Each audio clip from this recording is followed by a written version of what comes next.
Kenapa di angka 70 juta itu sama ndak nanam usaha di Lampung saja? Kalau sebagian punya sendiri, sebagian dibantu sama orang tua. Oh, dibantu sama orang tua. Tapi ibaratnya nggak jual-jual apalah ya? Enggak. Maksudnya seperti ini, Mas. Ingat, sampan kan baru datang. Ya. Modal begitu besar, apalagi dibela-belain sampai ibaratnya orang tua membekali.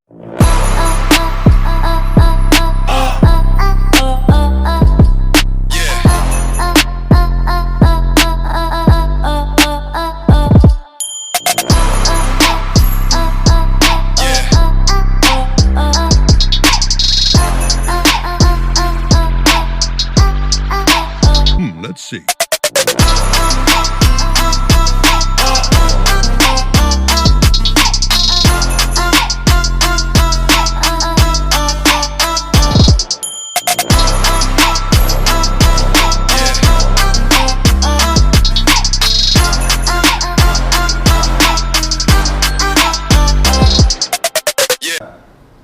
Oke lur, assalamualaikum warahmatullahi wabarakatuh.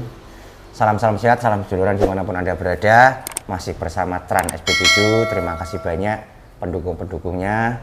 Dan saya doakan mudah-mudahan masih dalam keadaan sehat walafiat tanpa ada kekurangan suatu hal apapun. Amin. Kembali lagi dengan Mas Riantonya, ya Mas ya. Iya. Kita masih sharing, kita masih ngobrol. Mungkin sedikit banyaknya ada pembekalan buat teman-teman, saudara-saudara kita yang pengen berangkat ke Taiwan. Meskipun memang dirasa itu cukup berat. Karena saya yakin sampai melangkah ke Taiwan ini juga mungkin rasanya juga sangat berat sekali. Karena membawa modal bukan modal yang kecil. Informasinya tadi sampai di awal video sampai mengutarakan dengan modal di angka 70 juta. Betul nggak Mas? Betul. Mas Rianto, sedikit banyaknya mungkin teman-teman juga pengen tahu murni 70 juta dari Lampung ke Jakarta. Semua intinya bolak-balik makan semua atau 70 juta. Mas, di angka nominal 70 juta itu bukan uang yang kecil loh Mas. Iya. Betul enggak Mas? Betul sekali itu. Kalau di Lampung katakanlah ada usaha sapi, ada usaha mungkin apa aja Mas kalau daerah Lampung Mas kebanyakan? Sapi, ya bertani lah, bertani sama warung, sama warung. itu, di angka 70 juta itu menurut Saman besar atau kecil Mas? Menurut saya besar. Besar. Besar. Boleh enggak saya sedikit bertanya Mas? Boleh. Kenapa di angka 70 juta itu sama ndak nanam usaha di Lampung saja? Kalau menurut saya uang 70 juta itu emang besar. Terus untuk memutarkan uang 70 juta buat buka usaha di kampung itu sangat minim. Maksudnya minim itu susah untuk memutarkan uang, balikin lagi uang 70 juta itu. Buat usaha itu masih susah banget kalau buat di kampung. Intinya kalau cuma modal 70 juta nggak ada kesinambungannya lagi itu belum bisa berputar lah seperti belum bisa itu. Buat muterin tapi kan kalau buat beli sapi katakanlah di angka 70 juta itu udah dapat 5 ekor loh Mas.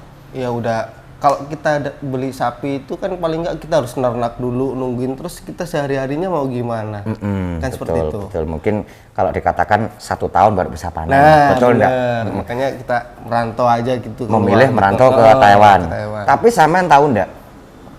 Dalam waktu 3 tahun di Taiwan pun katakanlah mungkin yang ada dalam hati sampean kan baru datang nih. Iya. Saya yakin semangat sampean begitu membara, semangat sampean itu begitu besar. Betul. Betul enggak? Betul. Mungkin informasi yang sampean dapat gaji di Taiwan sekarang berapa Mas? Gaji di Taiwan itu UMR-nya itu sekitar 13 juta mungkin kalau di rupiahnya. 13 juta. Ya, 13 juta. 13. Belum sama lemburan. Belum sama lemburan. Besar ya Mas ya? Iya, besar. Besar, betul enggak Mas? Tapi sampean belum jadi pemainnya, jadi itu seolah-olah kayak besar banget. Betul enggak? Betul. Di angka 13 juta sampean mengutarakan. Betul enggak kurang lebihnya? Nah, Mas, sampean kena potongan atau tidak? Kena potongan. Berapa bulan? 6 bulan potongan. 6 bulan potongan. Berarti yang di angka 6 bulan itu sampean belum bisa kirim 13 juta loh Mas. Iya. Betul enggak? Betul. Berarti yang angka kirim angka bisa kirim ke rumah itu berarti di bulan 8 atau bulan 7-nya baru sampean bisa kirim ke rumah. Iya. Betul enggak Mas? Betul. Betul. Nah, sekarang pertanyaan saya ke sampean. Apa motivasi sampean? Nah, sedangkan sampean potongan aja 6 bulan, 7 bulan, 8 bulan kemudian baru sampean bisa mengembalikan modal. Sampean targetnya sampean mungkin untuk mengembalikan modal tersebut perlu berapa tahun Mas? Kalau saya target itu kalau misalnya kerjaannya itu seimbang, nggak menurun di kerjaannya, terus lemburannya ada, mungkin untuk balikin modal itu sekitar sampai lambat-lambatnya itu 8 bulan sampai 9 bulan, 10 bulanan lah. Itu Nah, udah saya bisa balik. 9 bulan baru bisa balik. Saya boleh bertanya lagi? Boleh. Menurut sampean kerja 9 bulan itu udah capek apa belum, Mas? Belum. Belum merasa capek? Belum. Yakin? Yakin. Oke. Nanti di lain hari, di lain kesempatan, boleh saya bertanya lagi? Boleh. Boleh. Boleh. Oke. Jadi dalam waktu 9 bulan target sampean modal sudah bisa terkembalikan. Betul enggak? Berarti masih ada sisa waktu 2 tahun 3 bulan. Iya. Betul enggak?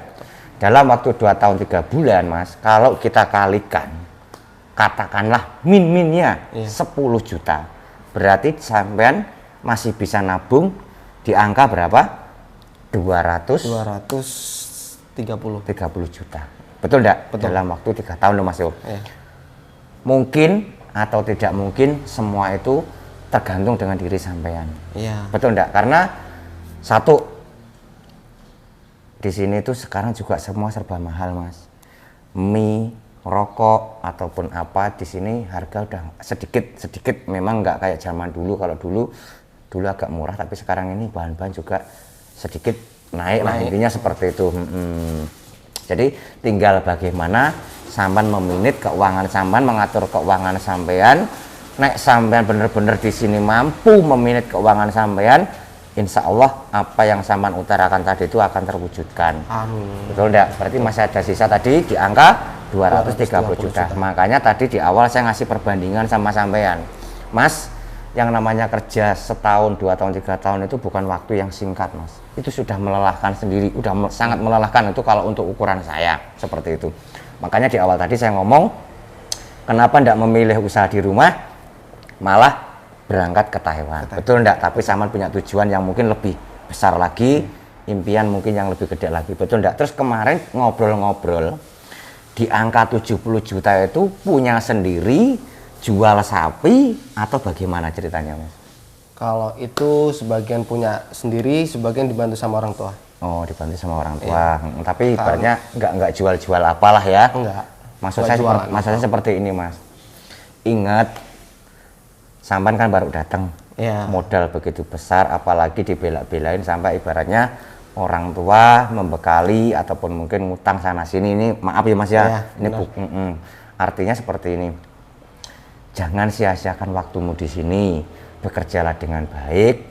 Mungkin kalau bisa memanage keuangan, insya Allah pasti sama juga bisa terselesaikan. Amin. Saya hanya mampu untuk mengingatkan saja, masalah selebihnya saya kembalikan lagi ke pribadi Anda masing-masing. Betul enggak? Karena saya ibaratnya cuman seperti ini, saya cuma mengingatkan jangan sampai Anda pulang dari Taiwan ataupun mungkin 3 tahun yang akan datang Anda pulang tidak membawa keberhasilan. Itu adalah waktu yang terbuang dan sia-sia. Sekarang umur sampean berapa, Mas? 22 tahun. 22 tahun. Belum ada harapan untuk menikah? Sebenarnya udah tunangan juga kan. Oh, udah tunangan juga. Cuma diundur karena tahun depan ini abangnya dulu yang nikah. Jadi diundur 2 tahun, makanya saya pergi keluar dulu. Sambil mencari nambahin modal buat nikah.